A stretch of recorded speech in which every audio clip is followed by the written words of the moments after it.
Japan's Prime Minister Sanae Takaichi ignited a firestorm last month when she stated that Japanese troops would be deployed in the event of a Chinese mainland attack on Taiwan. Was Takaichi trying to rally her far-right base? And does this signal Japan moving toward remilitarization? We'll discuss this and more on this week's China Report.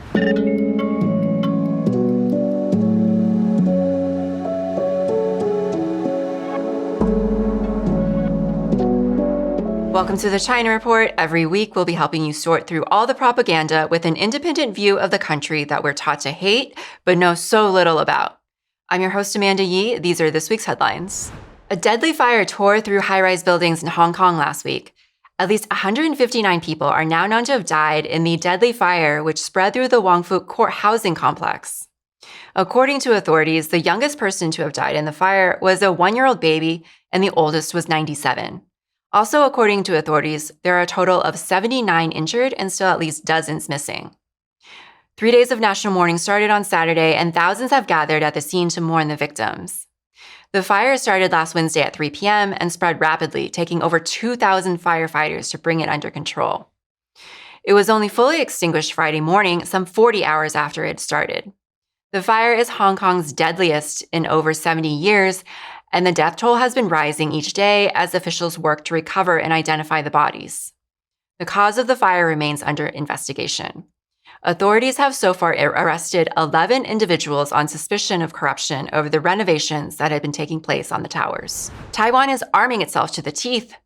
Last week, Taiwan leader Lai Ching-te outlined his proposal for a $40 billion defense supplemental that would fund an island-wide air defense system, as well as the procurement of missiles, drones, and other anti-invasion capabilities.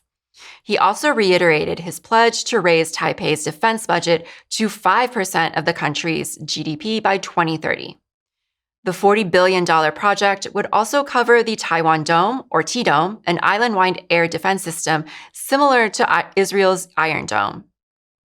Taiwan has been upgrading its military over the past decade and has spent billions of dollars on U.S. arms. Lai said Wednesday that Taiwan's military aims to have a high level of joint combat readiness by 2027. 2027 is the year U.S. officials have claimed is the timeline by which China plans to invade Taiwan, despite Beijing openly denying such plans. China and Kenya are breaking ground on a $1.5 billion highway. This project, which will expand a crucial transport corridor linking the port of Mombasa to Nairobi and landlocked neighbors, marks Beijing's return to major infrastructure development in Kenya after a lending hiatus. The deal was struck during President William Ruto's visit to Beijing in April, a move that reportedly angered President Trump, as Kenya has long been a key U.S. ally. This prompted Ruto to publicly defend the deal, stating Kenya needs to boost exports into markets like China.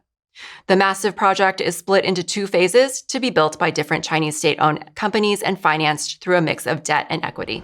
China is launching a series of space missions to explore the deepest realms of the universe.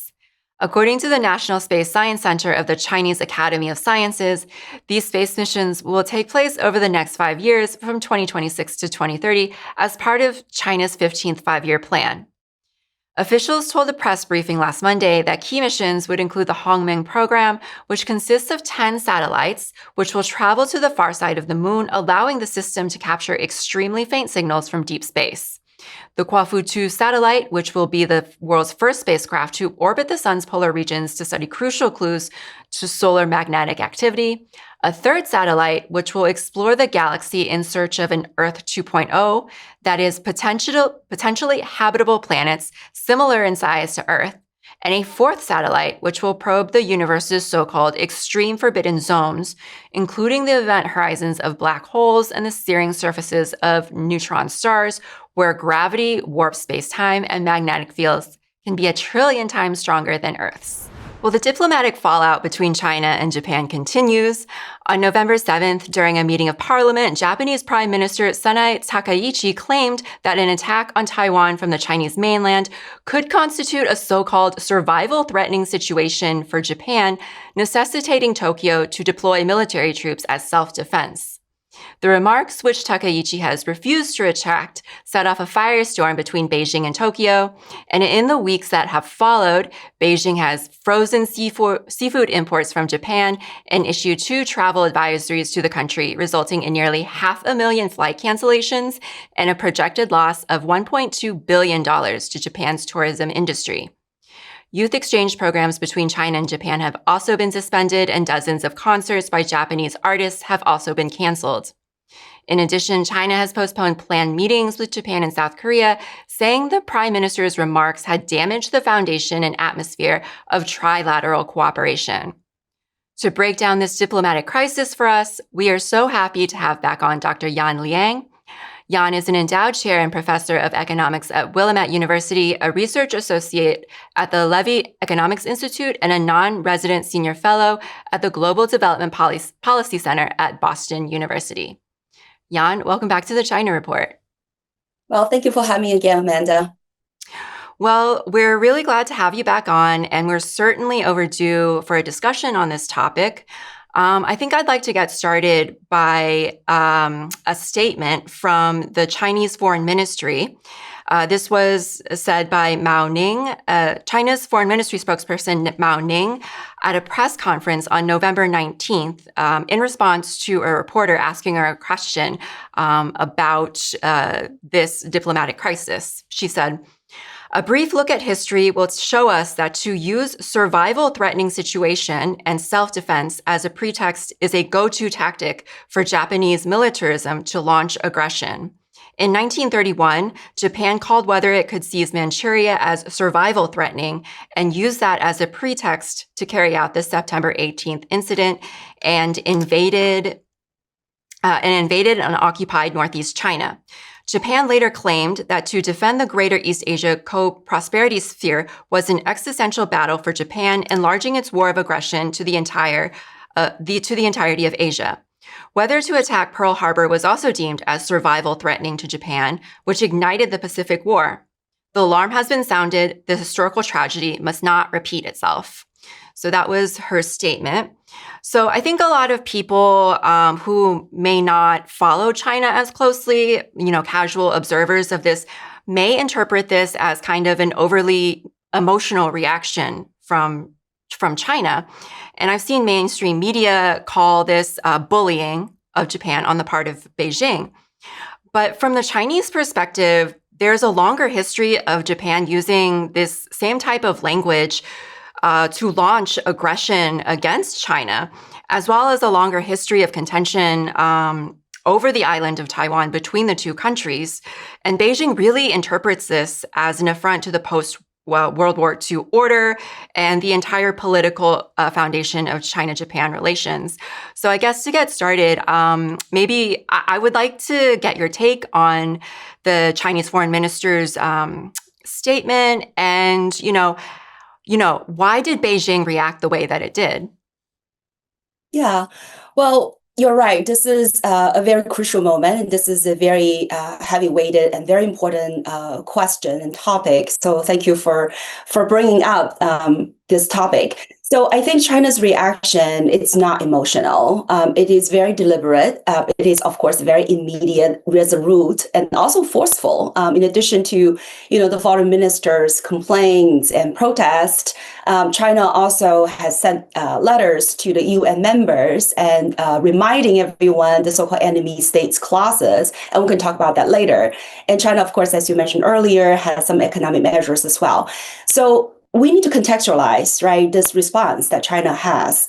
For one, this is quite unprecedented for a sitting president in Japan to abandon the previous, strategic ambiguity, right, in terms of Japan's action should a sort of contingency emerges in that sort of Taiwan Strait. So this is very clear, the first time that a sitting president actually said, right, that if there's a contingency arises in the Taiwan Strait, Japan is going to send their self-defense forces. And so that to Beijing, it marked as a change, a switch, right, a shift of Japan's long-term policy. So that's why it triggered, such a strong reaction. And second, as you mentioned, and also reported, right, according to the foreign ministry spokesperson, this, the two countries' relationship carries really, historical heavyweight, right? So from China's ears, these kinds of rhetoric about existential crises, it's really a way for Japan to find an excuse, right, to attack or to have aggressions on countries. And so I think that to China, it's really a alarm that the fact that Japan has not learned from the history, that it has not, acknowledged the atrocities that they commits in China, right, in the two invasions, both 1894 and also 1931, 1937 to 1945. So I think, this is really alarming for China, a way that, Japan has used this excuse again, right? And third, I think China does not see this as a single sort of one-off event. China sees this as a continuity of Japanese sort of salami slicing approach to rebuild its military, to remilitarize.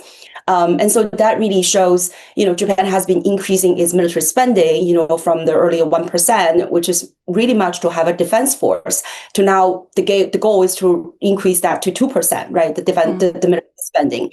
So it's trying to build a full force military, force instead of only for defensive purposes, right? And recent years, we also saw Japan, in a way, revise some of the documents that would give Japan more sort of preemptive strikes.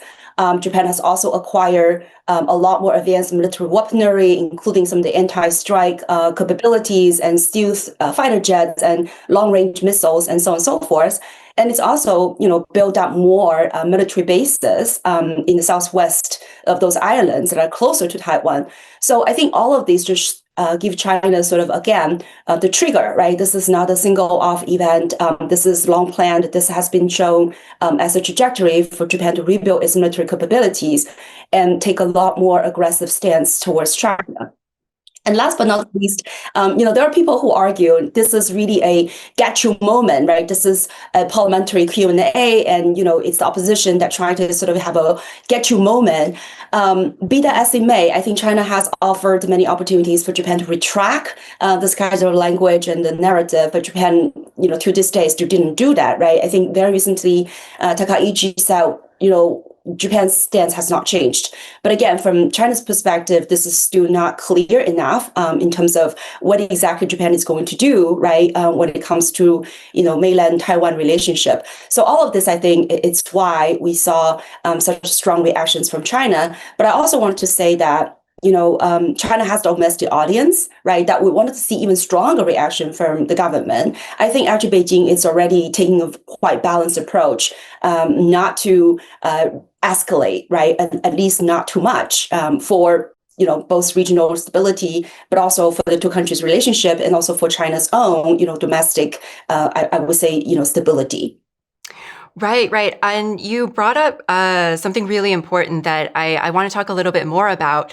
A lot of analysts believe exactly what you just said, that given all of the increased defense spending in the last 4 years, back in August, the Japanese Ministry of Defense submitted a record budget request of 8.8 trillion yen for 2026. And this is part of an upward trend of an increase in their military spending over the last 4 years. And just last week, they announced that they were planning to deploy missiles just 70 miles off the coast of Taiwan. And Takaichi has also, in the past, questioned whether Japan should continue abiding by the 3 non-nuclear principles, which it's upheld since World War II. That is, not possessing, not producing, and not permitting any nuclear weapons on its territory.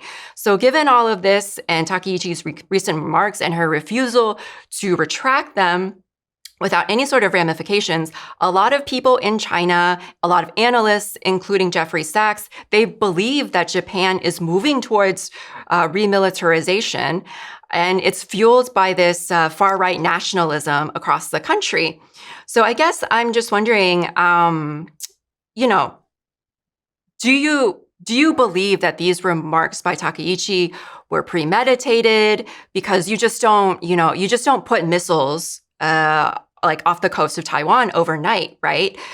Do you believe that this was premeditated? Was this something that she had been thinking about for a long time as a way to rally her far-right base, to rally domestic support for her, to rally support for increased military spending? And, she just recently got into office, just a couple of months ago. So, if this was premeditated, why now at this particular time? Right. Well, I do believe this is premeditated, right? The many people said that, she just took the office and she was not experienced as a prime minister. Well, be that as it may, again, I think there are a couple of reasons. For one is, as you mentioned earlier, her government is actually quite weak. It's led by a coalition, not by majority. So she needs to really gather stronger support from the domestic nationalist and far-right supporters. And so I think this is an opportunity for her to do so. That's number one, right? To really get your domestic support to win the audience domestically. And second, I think this is opportunistic for her, right? To sort of test the water. And I think also if her narrative trigger China and trigger the reactions, that's a perfect opportunity for her to get the support to increase military spending and increase government, I would say, broader intervention in the economy, because we know the Japanese economy has been stagnating, has been weakening, especially now with the trade war coming from the United States. I think that really puts the Japanese economy in a very precarious position. So I think for her, both for military and economic reasons, there's a reason for her to hype up the kind of tension in order, right, to get certain policies through. And third, I think it's important here is really what the role the United States played in this whole gambit, right? There is a saying that, when the two neighbors are fighting, that's because the United States just visited one. And that is exactly the case, during APEC, Takaichi met with Trump. And so it's not clear whether or not, she was emboldened by Trump. But at least I think to her vantage point, if there's a rising tension, that gives her a perfect excuse to get more support from the United States, right? And I think that is really sort of support in many different ways in terms of, the U.S. could sell them more, advanced military weaponry, could give them more leeway to, change their so-called pacifist constitution, right, to allow them to have more room to do the kinds of military buildup and to have more, joint military drills and other, sort of showing off sort of military muscle kinds of support. So I think for all the three different reasons, right, to win political support, to use sort of military Keynesianism, right, to strengthen their domestic economy that is weak, and also to get more support from the United States and possibly, other countries like European countries, which I think in just yesterday, the so-called foreign minister of Taiwan has mentioned this, right, that they wanted to build more alliances with international partners to push back China. So I think all of this are really the motives behind. So it's not really a sort of unprepared, right, or too inexperienced reaction. I think, all of this are premeditated and also very optimistic move on the part of the prime minister. Well, I'm curious about your take on the phone call between Xi and Trump just last week. This was a half-hour phone call. What was really interesting to me was that the White House statement and then China's Ministry of Foreign Affairs statement released after the call were totally different. The released White House statement, which is actually just Trump's Truth Social post, said that they had discussed the Russia-Ukraine war, soybeans, fentanyl, and it sounded like it was a continuation of the talks that they had in South Korea last month. Nowhere was Taiwan or Japan mentioned. So in the Ministry of Foreign Affairs statement from China, none of what Trump had brought up in his statement was even mentioned, and instead focused on the issue of Taiwan, saying President Xi outlined China's principled position on the Taiwan question. He underscored that Taiwan's return to China is an integral part of the post-war international order. China and the U.S. fought shoulder to shoulder against fascism and militarism. Given what is going on, it is even more important for us to jointly safeguard the victory of World War II. So a Wall Street Journal article later said that those briefed on the call said that later that day, Trump set up a phone call with Takaichi asking her not to provoke Beijing on the issue of Taiwan because he feared this could threaten the U.S.'s current détente with China. So I guess what's your read of all this? What is the likelihood of Japan, having the U.S.'s back now that the meeting between Xi and Trump happened and they came to, kind of a truce on the current trade war? Right. So I think, first of all, it's hard to know exactly what happened during that phone call. But again, by my speculation, right, this phone call happened in a very interesting timing, right? As you mentioned, the Prime Minister Takaichi made the statement on November the 7th, right? And then tension ratcheted up in the following weeks. And this phone call happened on November the 24th. And again, at the beginning, there was a question about who actually initiated the phone call, right? Well, it turned out, both Scott Bessent and also China's foreign ministry, right, both affirmed that the phone call was initiated by Trump. So this is November 24th, right? This is Thanksgiving in the United States. So it has to be some specific trigger, right, that this phone call happened. And so I believe that the Taiwan issue was definitely mentioned, giving, again, the series of timing of a series of the events, right, in this particular timing. And as we know that, yes, the Wall Street Journal has reported that after the phone call between Trump and Xi, Trump also made a phone call to Japan. But of course, Japan denied that. Denied the fact that the United States asked them to tamp down on this kind of tension. So I think the U.S.'s position here is quite interesting. And as we know that, again, there is a potential that Japan was emboldened by Trump's visit, and therefore they made this kind of trigger. But it's also true, I think, from Trump's perspective, right? The trade truce with China, and a lot of the sort of the favors, I think, quote unquote, that Trump is trying to requesting, right, from China, including, on Russia issues, on rare earths, and on, many others, trade front and other economic fronts. I think Trump has the interest not to derail that, right? So I think it is possible that this phone call actually did happen, that these asking, right, Japan to tamp down the kinds of phone call did happen. And so I think that it's interesting what the United States' position on this is going to be. And I think we'll very soon to find out, because as you remember, maybe last year, Lai Ching-te, by way of going to Latin America, trying to make a, official stop. Well, actually not official, but make a stop. That's kind of ambiguous, right? Make a stop in the U.S. And Trump pretty much rejected that, right? Well, actually not Trump, the administration at that time, which is Biden administration, right? Denied the stop from the Taiwan's leader, right? And I think they're making the same request again, right? Lai Ching-te is again visiting, Latin America. They're going to Guatemala, Paraguay, and Belize, and so on. And they again wanted to make a stop in the United States. So I think the U.S.'s position on this would be very interesting to see exactly what the U.S. is going to do, right? If they deny again this stop, right, then it really shows that the U.S. does not wanted to enrage China and wanted to tamp down the tension and wanted to maintain the status quo. But, right, if the U.S. gives a go-ahead, I think that would mark a very different policy stance on the United States, and that would really embolden Japan and Taiwan, of course.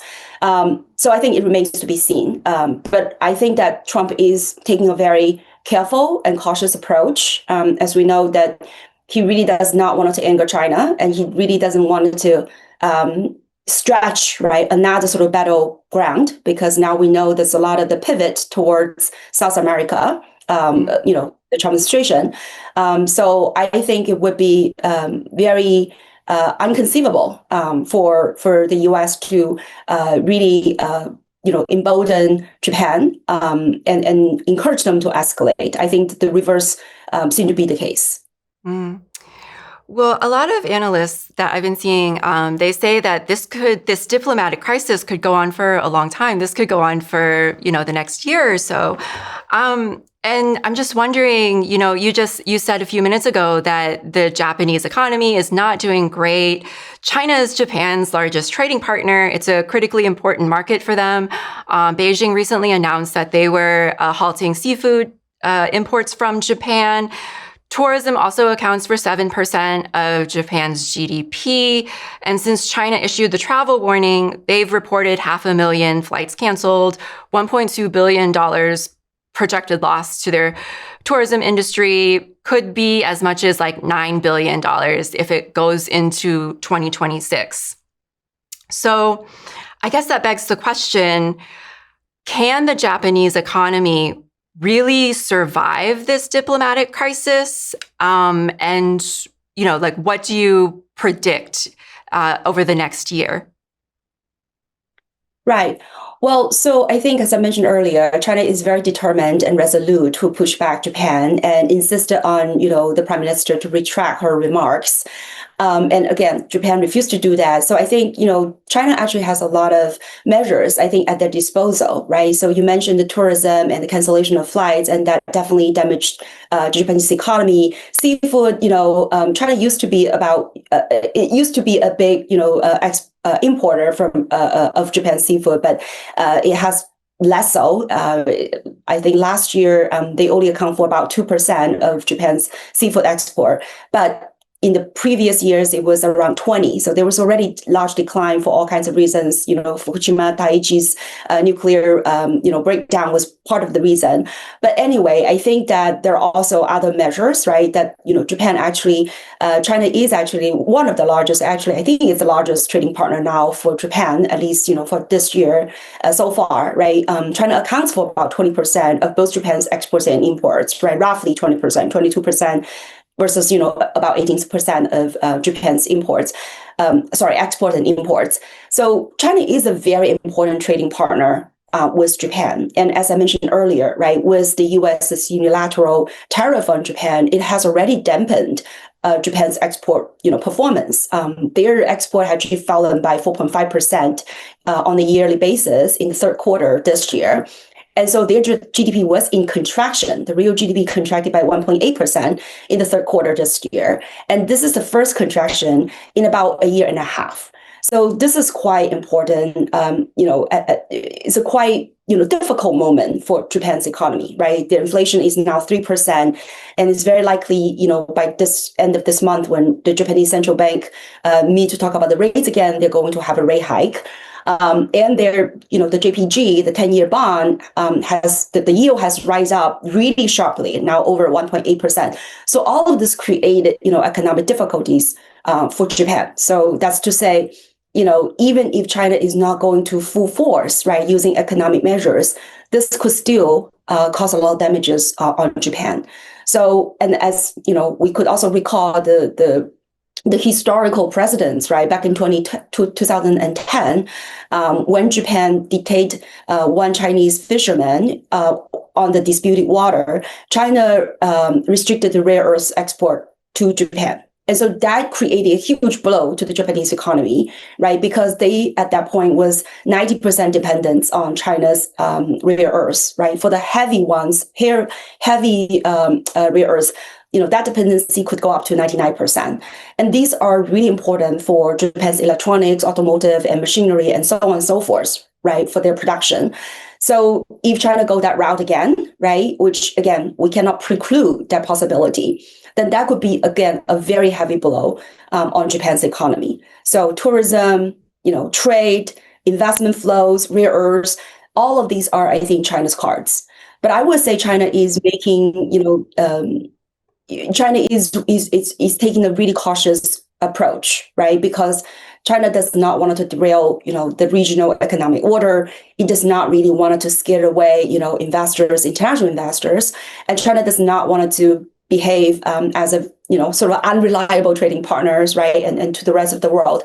So I think China will make the moves very cautiously, not really go full blown kind of economic war. But again, I think now really depends on Japan's reaction, right? If Japan further escalate instead of tamp down, then I think China could have a lot more, I would say, stronger, right? Would have a lot stronger and more forceful reactions. And one other thing China is doing right now, I think, is also getting international support, because I do think that China is on the sort of moral high ground, right? Because we all understand, Japan's, again, the war crime during the Second World War and its invasions and atrocities in China that caused somewhere between 25 to 30 million deaths. So I think in a way that China sees that it has the moral justification and also the economic power, right, to really counter Japan's aggression. And one last thing is, as I mentioned earlier, China is working with international partners as well, right? China just had a strategic dialogue with Russia, pretty much talking about how we need to maintain this regional stability. We need to, carry on the sort of the world order, right? World order, the 80th anniversary of the Second World War, and China Macron, Japan's leader, is also visiting China, right, for 3 days, and I'm pretty sure this kinds of topic will arise, right? How to maintain, regular trading relationships, how to maintain the stability and order within the region, and how to foster more cooperations between China and Europe, and so on and so forth. So I think China is taking an approach that is not only push back on Japan, right, both diplomatically and economically, but it's also getting international support. And I think that it's important as a way to pressure Japan. Now, that said, when you ask the question whether or not Japan can weather through this, well, I think that's hard to say, right? Because we do know that these nationalism, far-right sort of support in Japan is rising, especially among, young people. They tend not to know the history, right? And so they tend to take this as a China's aggression.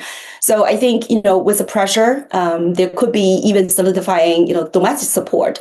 So that's hard to know. That for sure, that economic, damages will be real. But whether or not that would, consolidate the domestic support or weaken the domestic support, I think the jury is still out there. Mm. Yeah, you mentioned earlier, and I agree with you that the government of Beijing, they've been really restrained in terms of their response to Takaichi's remarks. But I also think her remarks come at a really pivotal time, especially after, as you mentioned, China just celebrated the 80th anniversary of the victory over fascism, and Japanese aggression. So, I've seen some footage of protests in Tokyo of Japanese people, protesting against Takaichi's remarks, wanting her to retract her remarks. They're very anti-war with China. But I guess I'm curious to know, have you seen sort of the response of Chinese citizens toward what she said? And what does it, is there a particular significance, especially after so soon of China celebrating this 80th anniversary of World War II? Yeah, absolutely. I mean, I follow many of Chinese sort of social media, right? For instance, the Weibo, right, which is a microblog in China.